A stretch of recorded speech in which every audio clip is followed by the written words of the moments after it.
Bonsoir à tous. Je commence un peu moins en retard que d'habitude parce que le film fait quand même 2h45. Donc merci beaucoup d'avoir bravé la pluie et une veille de jour férié pour être venu ici à la Cinémathèque française voir le dernier film d'Albert Serra, Pacifiction. Je le fais jamais, mais là, je l'ai reçu tout à l'heure et je me suis dit, tiens, c'est le film de ce soir, voilà, Benoît Magimel dans Pacifiction. Ça fait la une des cahiers du cinéma, c'est d'un chic, Pascal Bonitzer appréciera. La Cinémathèque française, comme vous le savez, nos tutelles, le Centre national du cinéma et de l'image animée, le ministère de la Culture. Merci à eux, les grands mécènes de la Cinémathèque française, Chanel et la Fondation Gann pour le cinéma. Et vous avez bu du champagne Piper Heidsieck. Merci infiniment à ma chère et amie de longue date, non pas vieille amie, c'est Agnès Varda qui m'avait expliqué qu'on ne parlait pas d'une vieille amie, ça ne se faisait pas. Donc ma chère et vieille amie de longue date, Régine Vial des Films du Losange, de nous avoir comme d'habitude non seulement autorisé mais encouragé à organiser cette avant-première d'un cinéaste cher à notre cœur. Merci, je tiens à saluer aussi la présence de Pierre-Olivier Bardet, bonjour pour Idéal Audience, et Olivier Père pour Arte, qui a lui aussi participé à la production de ce film.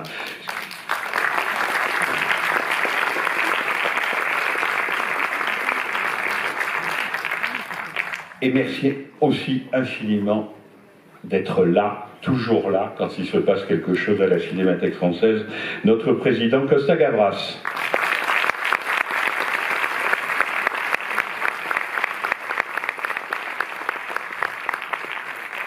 J'aime bien que vous soyez toujours là en train de me regarder quand je fais ça, Costa. Albert Serra, c'est vrai que c'est un cinéaste cher à notre cœur depuis longtemps maintenant, depuis presque 20 ans, pas tout à fait 20 ans. C'est son 7e long métrage, donc c'est quand même quelqu'un qui s'est installé durablement dans le panorama du cinéma mondial. Ce qu'on ressent tout de suite en voyant Pacifiction, c'est quand même ce goût des lieux impossibles, qui soient tout à fait réels, comme Tahiti dans ce film, ou imaginaires, comme la chambre de mort de Louis XIV, ou le parc des Libertins dans Liberté, donc des endroits qui parfois existent, des endroits qui parfois n'existent pas, mais toujours une telle façon de les filmer, de se les approprier, que le Tahiti que vous allez voir dans Pacifiction, on a l'impression qu'en fait, c'est pas un endroit réel qui existe, mais que c'est un décor, un chromo inventé par Albert Serra pour y poser sa caméra. Et d'ailleurs, quelle belle idée que ça soit un cinéaste étranger, catalan, qui a eu l'idée de montrer cette petite terre française au milieu du Pacifique avec toute l'étrangeté qu'elle peut avoir. Et de ce point de vue-là, Albert Serra est vraiment le génie des lieux. Ce génie des lieux, et sans du tout vous déflorer le film, vous savez que son cinéma est d'un antinaturalisme, disons, radical, violent, humoristique aussi, mais évidemment quand on est aussi antinaturaliste et qu'on s'attaque à un endroit réel, donc le Pacifique, Tahiti, et qu'on s'attaque aussi à des choses un peu politiques, comme la présence de la France dans ce morceau de Pacifique, la reprise ou pas des essais nucléaires, le néocolonialisme, l'écologie, que sais-je, eh bien voilà, il faut faire entrer tout ça, et tout en continuant à se défier du naturalisme et du cinéma social et politique. Alors il faut inventer des choses, et de ce point de vue-là, peut-être que ça a servi d'aiguillon, de ferment à Albert Serra, parce qu'il a inventé comme jamais pour effectivement laisser s'insinuer en nous, je suis d'accord avec cette couverture des cahiers du cinéma, un effet de sidération. Je vous demande de l'accueillir, Albert Serra.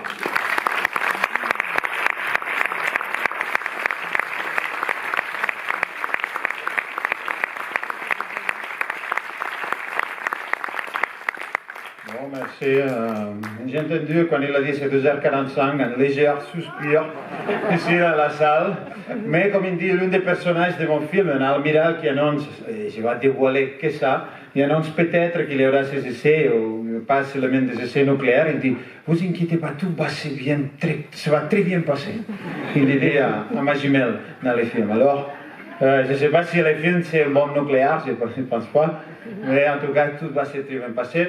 En même temps, il ne faut pas faire confiance, comme tu as dit, ce n'est pas seulement pour la durée du film, c'est pas seulement parce qu'il est 12h45, mais le film, et pour ça je devrais remercier tous les producteurs qui ont été toujours très respectueux avec toutes mes démarches artistiques, tous mes petits désirs, toutes mes petites folies. Le film travaille dans un domaine qui est vraiment essayer, comme tu as dit très bien, des choses un peu inconnues.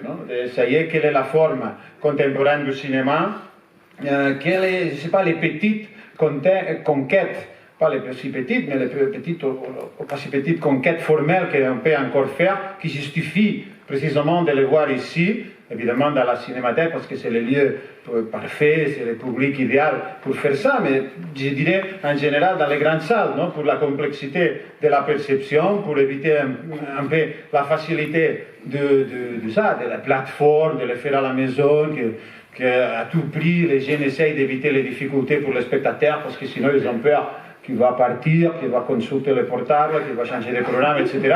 Alors, on ne sait pas le cas ici, mais c'est le cas en général pour la plupart des cinémas qu'on voit aujourd'hui.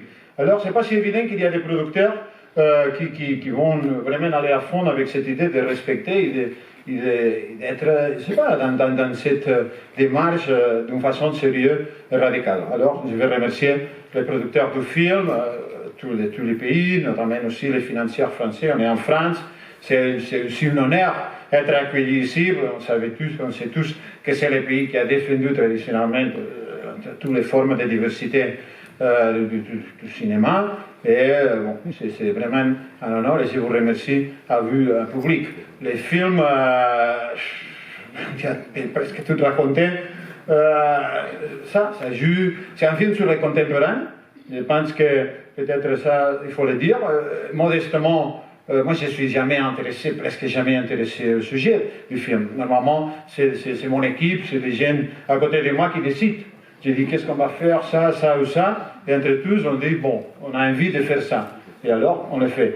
Mais, bon, dans ce cas, c'est vrai qu'il y avait un peu de désir de parler du monde contemporain, même si c'est d'une façon, je ne sais pas, un peu arbitraire, comme tu as dit, un peu artificieuse. Mais de faire des petites observations, de constater certaines angoisses, certaines tensions, certaines, je sais pas, certaines intuitions que nous avons eues. Le film, ça se passe en Polynésie, comme tu as dit, et c'est intéressant parce que c'est une espèce de colonie ou ex-colonie française. Et je pense qu'il y a certaines tensions que dans les colonies ou ex-colonies sont très graphiques, ils sont très visibles, notamment les cartes entre une espèce de pouvoir opaque, lointain, et le reste de la population, et quels sont les intérêts de ce pouvoir opaque, qui sont très graphiques dans les colonies, avec un reste de la population qui sont tous des esclaves, mais qui aujourd'hui, tu sais, c'est une tension, c'est une sensation qui monte un peu partout. Alors, le film, en plus, il est visionnaire pour le côté nucléaire. Quand je l'écris, même quand on tournait, il n'y avait pas les conflits Ukraine-Russie, c'était un sujet complètement oublié. Mais soudainement, il est devenu à la mode une autre fois, et on comprend vraiment que c'est un sujet important qui dit beaucoup de choses sur le monde d'aujourd'hui.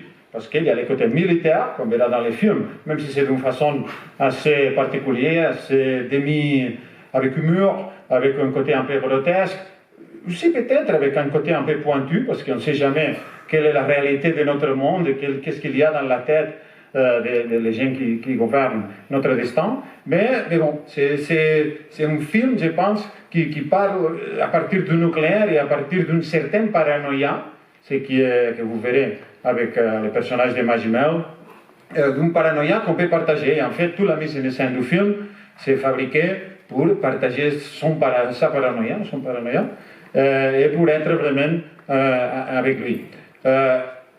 Pour faire ça, je dois remercier aussi, il n'est pas ici malheureusement ce soir, mais Benoît Magimer, parce qu'il était il est un type très très rock'n'roll en général. Alors ça veut dire qu'il partageait, je ne sais pas, d'esprit d'une façon très naturelle cette idée. On fait ça, ah oui, on fait ça, oui, on fait le contraire, oui, on fait tout ce que je lui proposais. Et c'était déjà un peu, pas les conditions, parce qu'on ne devait pas négocier ça, mais c'était un peu dans une certaine affinité humaine et spirituelle avec lui. Il disait toujours oui. Alors il n'a jamais posé aucune question, aucun problème. On faisait des prises de 45 minutes.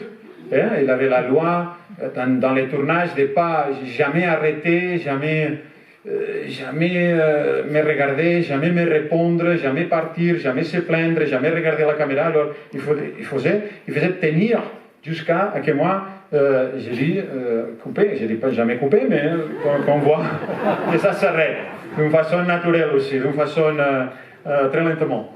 Alors, mais il a jamais, tu sais, il a toujours, dans tous les tournages, après il arrivait un peu en retard tous les jours aussi, mais à la fin, il était plus fort à la fin de tous les prises, surtout la première, de vraiment être dans le maximum de concentration et avec un esprit compétitif assez remarquable dans certains moments, même effrayant.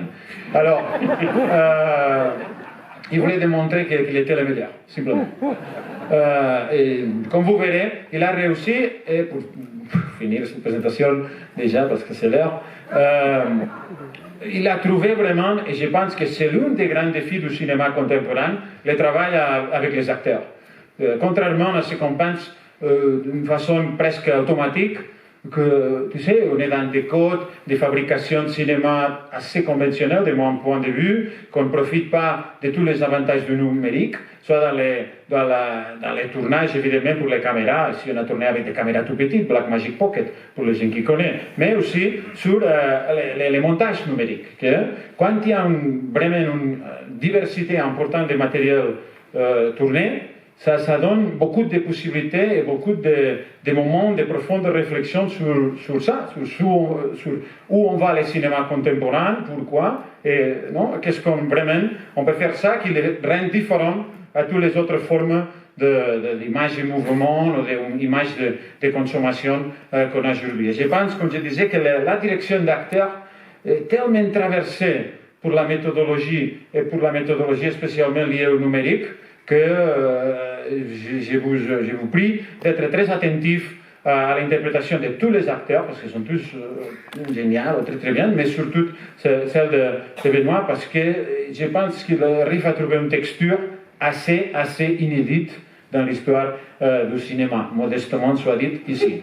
Mais, non. Et à partir de ça, bon, évidemment, et pour finir avec des belles, je sais pas, des bons espoirs pour vous, c'est tourner en Polynésie. Vous aurez tous les côtés exotiques. Il y a déjà fait mention, les cartes postales que vous avez dans la tête de cette paradis, encore plus gonflées, non, demi-imaginé, comme tu as dit, demi-réel, mais avec, ça c'est vrai, un côté un petit peu sombre, il y a des petites taches dans cette paradis qui ne sont pas de très bon augure pour le futur de l'humanité, mais en tout cas c'est de très bon augure pour le futur du cinéma. Alors, merci beaucoup et bonne projection.